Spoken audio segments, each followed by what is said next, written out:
Well, for more than 100 years, the Pantages Playhouse was an important part of Winnipeg's artistic community. But for roughly 7 years, it's been sitting empty and slowly falling into disrepair. That could be about to change. Tonight, a group has stepped forward with a plan to restore the Pantages to its former glory. CTV's Jon Hendricks joins us now live with an update on this. So, John, who is in charge of the Pantages and how are they going to bring it back? Well, Mary Lee, a nonprofit organization bought the Pantages back in 2022.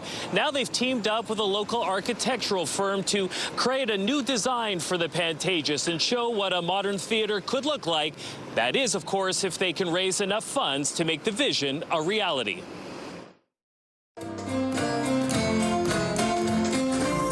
For over a century, the Pantages Theatre hosted everyone from Harry Houdini and Laurel and Hardy to local dance groups like the Shelley Shearer School of Dance. Nothing in Winnipeg can compare. It was just like if you were on Broadway, you know, sitting in an original theater, which it was, but just so amazing to be able to dance. But no one has been able to dance or do anything else here since 2018.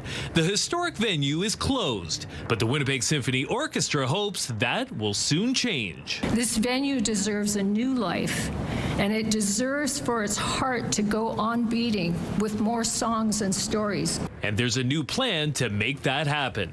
In 2022, a nonprofit charitable group called the Performing Arts Consortium bought the Pantages. Tuesday, they released their vision for the future of the century-old building, one that takes the old vaudeville venue and transforms it for the 21st century. Large glass walls will open the building up and allow the activity within to spill out across the sidewalks and streets that surround the neighborhood. Realizing this vision will come with a multi-million-dollar price tag. The group estimates the project will cost between $55 and $60 million. It's already secured commitments from the private sector to provide nearly $15 million. They'd like the three levels of government to fund 50%, or potentially $30 million. This is for, I think, the government, a win-win. You can get significant private sector involvement from a financial perspective, and you can create something that we'll all be very proud of as a community. In a statement to CTV News, a spokesperson for Mayor Scott Gillingham writes, "The city is facing significant budget pressures right now, so any major capital investment needs to be carefully considered alongside other priorities. But this is an exciting project for downtown and the local arts community, so the mayor is willing to consider options for how the city can support it." Now, the organization says once they've secured about $25 to $30 million in overall pledge support, including from government, they'll greenlight the project. Now, John, assuming funding can be secured, when could we see the Pantages reopen?